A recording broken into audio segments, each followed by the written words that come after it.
Duterte's United States, declare war on China and we will join you. Manila, Philippines. In another rant against the United States, and critics of his handling of the maritime dispute between Manila and Beijing, President Rodrigo Duterte dared Washington to declare war on China. He lambasted his critics, particularly Supreme Court Senior Associate Justice Antonio Carpio, former Foreign Secretary Alberto Rosario and former Ombudsman Conchita Carpio Morales for criticizing his China policy. No fan of Obama if war breaks out, I will drag them out, he said in a speech on Friday night at the opening of Chen Agventures Rice Processing Center, CYA-RPC, in Alangalang town, Leyte province. The president has been critical of the United States, particularly former United States President Barack Obama, for criticizing his bloody war on drugs. When he assumed office in 2016, he announced he would be moving away from United States influence and would be boosting ties with China. He later set aside the July 2016 ruling by the International Arbitral Court that invalidated China's expansive claims over the South China Sea to warm ties between Manila and Beijing in order to get more Chinese aid and investment. The Philippines brought the challenge against China in 2013. Flashpoints. The South China Sea is one of the flashpoints in the U.S.-China relations, which include a trade war, United States sanctions and Taiwan.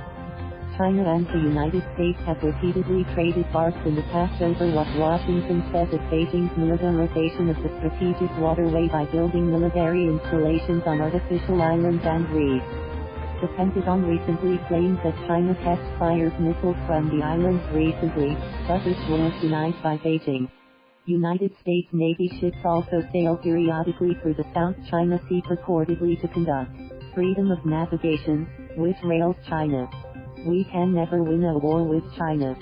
But I hope China would not overdo things, President Duterte said in his speech. There is always America pushing us, egging us, making me debate. What do you think Filipinos are, earthworms? He said.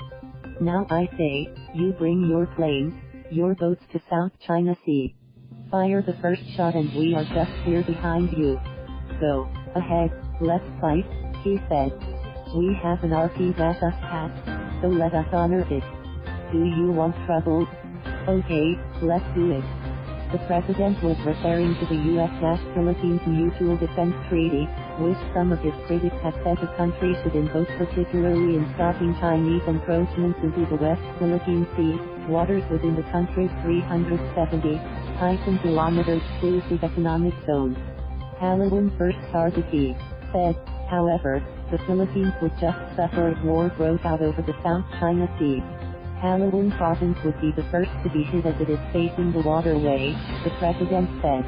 I am not about to order my soldiers to go to the mouths of hell to die without a fight. I cannot do that, he said. Well, we are sure. Perhaps if I were a president and given 20 years to serve in the Philippines, we would have 5 cruise missiles plus a cannon in every barangay, he said. The president has been criticized for showing aggression towards Western countries, recently threatening to declare war on Canada over Canadian waste ships to the Philippines, but speaking softly about Chinese actions in the West Philippine Sea. He came under fire again last month for playing down the sinking of the Filipino fishing boat after it was hit by a Chinese vessel, which then abandoned 22 Filipino crew members struggling to survive in the water 4 hours before they were rescued.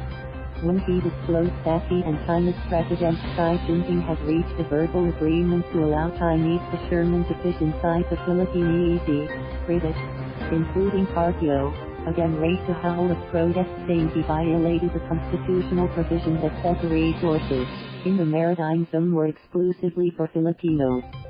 Thank you for watching. Please subscribe.